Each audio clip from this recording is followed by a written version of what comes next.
Assalamualaikum warahmatullahi wabarakatuh. Demi penguasaan yang totaliter, setiap penjajah pasti akan menerapkan, kaburkan sejarahnya, hancurkan bukti-bukti sejarah itu, hingga tidak bisa lagi diteliti dan dibuktikan kebenarannya, serta putuskan hubungan dengan leluhurnya dengan mengatakan sebagai bodoh dan primitif. Untuk menjalankan hal tersebut, Belanda menggunakan politik sistem kelas, konseptor adu domba, agen pelaksana di lapangan.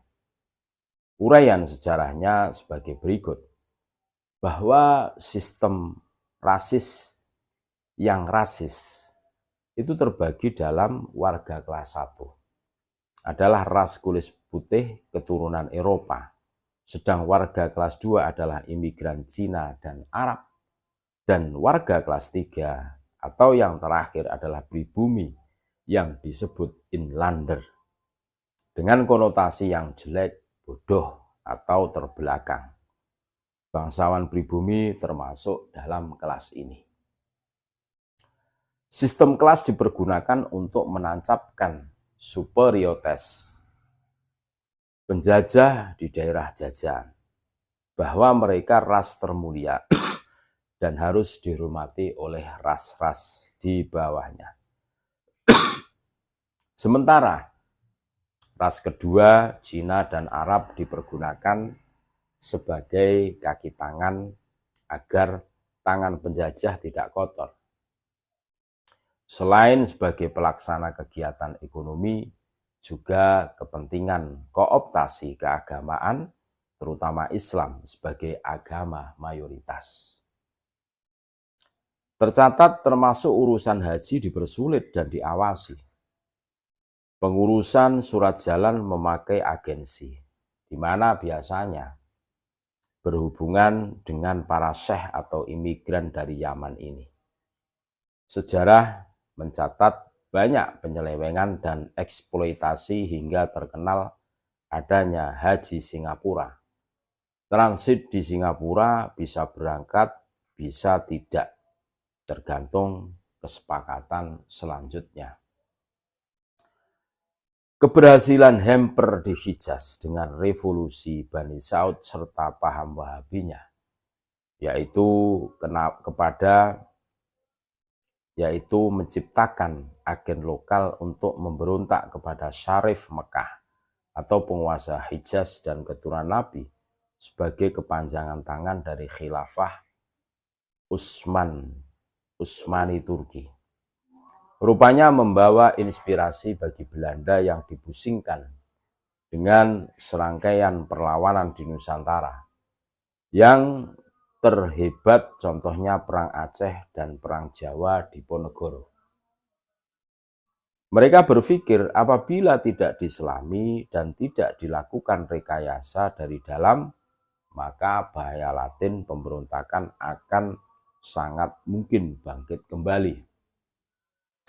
Umat Islam harus dikendalikan, dikooptasi, dan dihegemoni. Dengan cara apa? Pelajari ajarannya dan bagaimana bisa ditundukkan. Paham Ahlus Sunnah wal Jamaah yang sofistik, yang disebar oleh pendahulu agama Islam di Nusantara, nyata dan terbukti adalah dibawa oleh para keturunan Nabi Shallallahu Alaihi Wasallam yang berhijrah baik secara perdagangan atau sebagai duta dakwah dan perdamaian, yaitu Wali Songo. Maka kedudukan nasab Nabi Shallallahu Alaihi Wasallam sangat dimuliakan di Nusantara. Ini kuncinya. Di era sekarang, sebagai bukti penyebar Islam di Nusantara adalah para keturunan Nabi.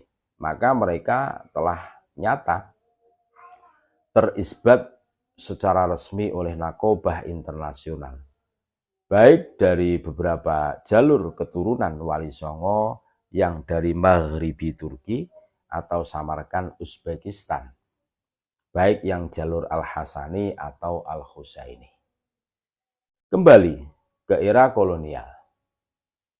Dikarenakan masifnya represi dari Belanda, banyak keluarga Sayyid atau Syarif Maulana Makdum, panggilan keturunan Nabi Shallallahu Alaihi Wasallam, yang menyembunyikan diri walaupun tetap dengan diam-diam menyimpan dan menulis silsilah keluarganya. Ini terjadi di keluarga kesultanan atau di keturunan Bani Wali Songo.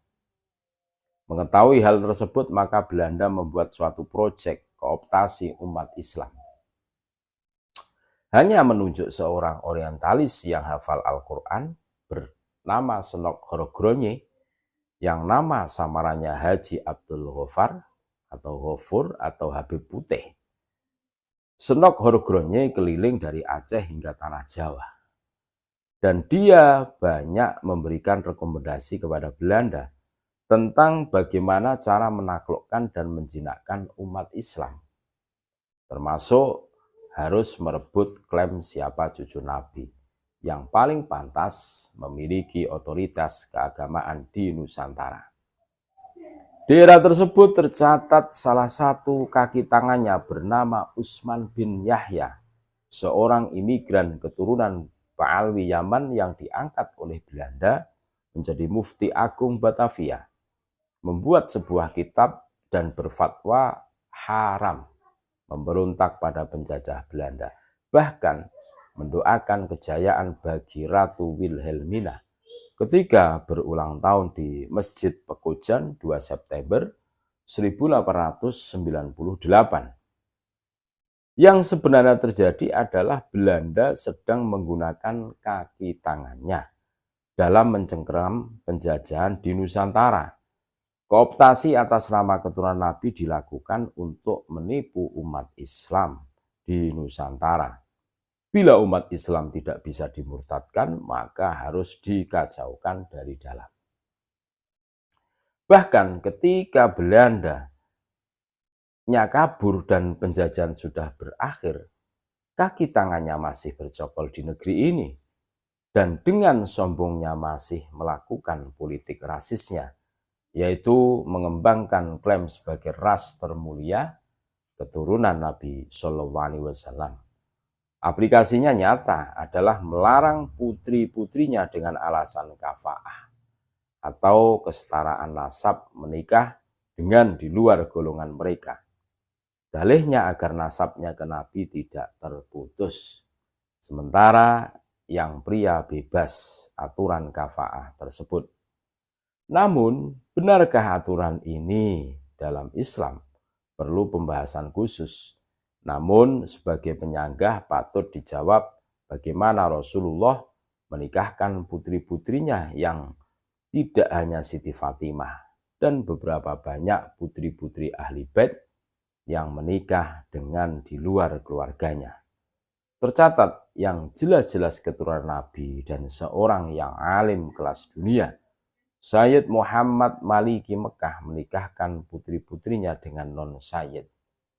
Sebagai contoh, Islam tidak rasis, sebagaimana yang didengungkan Ba'alwi, imigran Yaman di Nusantara ini. Dari kajian ilmiah Kiai Haji Maduddin Usman Al-Bantani terbukti dari kajian kitab nasab, sejarah, dan genetika bahwa Ba'alwi imigran dari Yaman yang di Nusantara ini paling masif mengaku keturunan Nabi. Ternyata gagal total. Dan demi akal sehat berbasis ilmu, pengetahuan, klaim sesat dan menyesatkan itu harus dihentikan.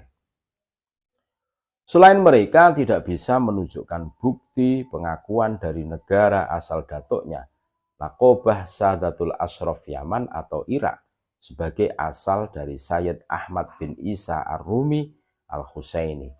Klaim itu sangat membodohi umat, di mana cinta kepada Allah dan Rasul-Nya dibelokkan pada ketundukan kegolongannya dengan klaim sebagai bukti cinta pada Nabi adalah cinta kepada mereka. Seolah cinta kepada mereka adalah kunci syafaat Nabi atau kunci surga.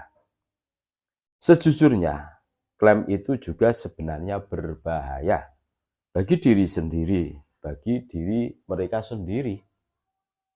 Karena di era globalisasi seperti sekarang ini, hubungan komunikasi dan perjalanan antar negara sangat baik. Bagaimana andai para nakib dunia pada berdatangan ke Indonesia? Tentu mereka akan memberi kesaksian yang sebenar-benarnya. Mengaku keturunan seseorang tidak bisa berdiri sendiri, tidak bisa klaim sepihak, namun harus diakui oleh seluruh keluarga besarnya secara internasional. Apalagi yang diklaim itu adalah sosok paling suci bagi agama Islam, yaitu Baginda Agung Nabi Muhammad SAW, yang mana keturunannya telah terdata tersebar di banyak negara dengan membuat nakobah. Lembaga pencatat nasab mereka juga saling terkoordinasi dengan baik. Terima kasih. Tetap NKRI harga mati. Assalamualaikum warahmatullahi wabarakatuh.